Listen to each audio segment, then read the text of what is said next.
Hey, what's up, guys? I'm Stone Smith, and today we're going to be talking about how Hideo Kojima thinks that games in real time, yes, I said real time as in our time, not game time, would work on a broader level than what we've ever seen before. Also, we have deets on the Techland specs needed to play the upcoming Dying Light 2. You budget boys out there will be excited to hear what I have to say about this. Finally, we're going to be talking about the latest Game Pass victims that'll be taken off of the service in just a few days from now, so you better use them before you lose them at this point. But before we get into all of that, don't forget to like, sub, and hit the bell notification for fresh new content as it's uploaded. This is N3.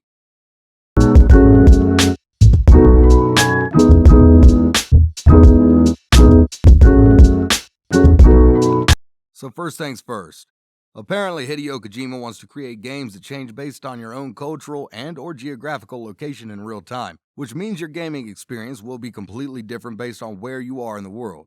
He says he based this idea off of a game he produced in the past called Boktai, The Sun is in Your Hand.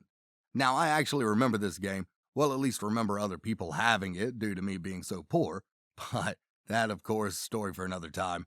I know it had some type of text sensor thing that forced you to play the game only at certain times of the day. Like the actual day, not in-game, but real time. And I always thought that was so cool of a feature that also raised a heap of concerns like, what if the sensor doesn't work and registers the sunlight?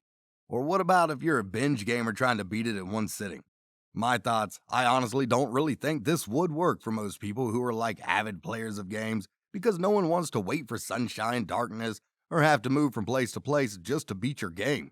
However, I do believe that those types of games can potentially see mass success with the casual AR Pokemon Go-esque type of folks. Now, if these games can be played and won't hinder you from completing the experience because something as trivial as the sun isn't shining, or you're not in the right time zone or whatever, then I do think it could work in a conventional gaming sense. But who knows? Those types of games might be the future for all games anyway, right?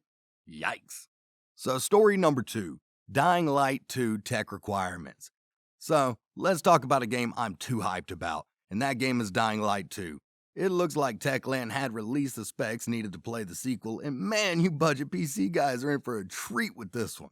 With every console generation, you know that the specs required to play these new releases usually shoot up, which encourages people, of course, to beef up their PCs to match the times as well. However, Techland and hopefully other devs like it are trying to mediate that cost by optimizing their games to a point where your average gamer won't have to shell out an arm and a leg just to play it.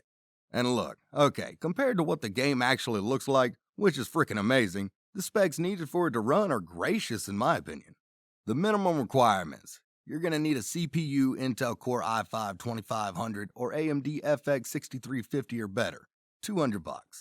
RAM 8 gigs, standard for any computer really. Operating system would be Windows 10 64-bit. Graphics, 2 gigs NVIDIA GeForce GTX 770 or an AMD Radeon R9 280 or better, $200. Now the recommended requirements would be a CPU Intel Core i7 4770 or AMD Ryzen 5 1500X or better, which is around $200. RAM 12 gigs, operating system Windows 10 64-bit. Graphics, 4 gig NVIDIA GeForce GTX 1060 or an AMD Radeon RX 480 or better. In total, expect to probably shell out like $400-500 for a PC that can handle this type of game. So as you can see, for all you budget gamers out there, Techland made sure to make a game that can tailor to your basic PC specs. Dying Light 2 will be released on the 7th of December 2021 for PC, PS4, PS5, Xbox One, and Xbox Series XS. And when it drops, everybody can equally join in on the action, technology aside. So if you want to play this, the tech you have is hardly the excuse to not join in on the parkour zombie insanity that will be Dying Light 2. It's a definite pre-order in my book. So now we have Story 3. With big games like Halo Infinity and Forza Horizon 5 waiting in the wings and launching into the Game Pass service, there are a few games that are scheduled to release this upcoming month that you might not want to miss, guys. A few examples. October kicks off with the day one launches of Back 4 Blood on the 12th and Age of Empires 4 on October 27th. Which I'm personally super excited for, to be honest. I mean, who doesn't want to raid and pillage to their heart's content, right? We also have Riftbreaker coming in on October 4th. Now, I don't know much about this game, but from what I'm told, it's supposed to be a base-building action RPG strategy game, so you can totally sign me up for that. I don't see a universe where a game like that wouldn't be fun. Plus, It looks like it has mechs. I mean, come on, who doesn't like mechs?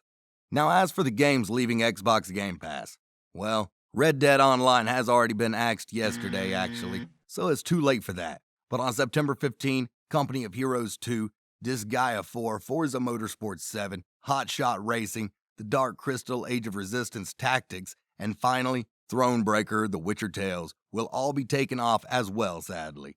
That being said, anyone who wants to keep these games in their library can purchase them with a 20% discount while they're still on Game Pass. So you better hurry because, well, you got like one day before they're full price again, so yeah. But what do you guys think? Is Hideo Kojima losing his mind, or is he being just as innovative as he always was? What do you think about companies optimizing their games for all players to game equally? Do you think the visual quality will suffer in games as a result? And which of these Game Pass games will you miss the most? Let us know below. We love hearing from you guys. If you want to see more from us, don't forget to like, sub, and hit that bell notification for fresh new content as it uploads. But anywho, I'm Stone Smith. This is N3, and I'll check you later.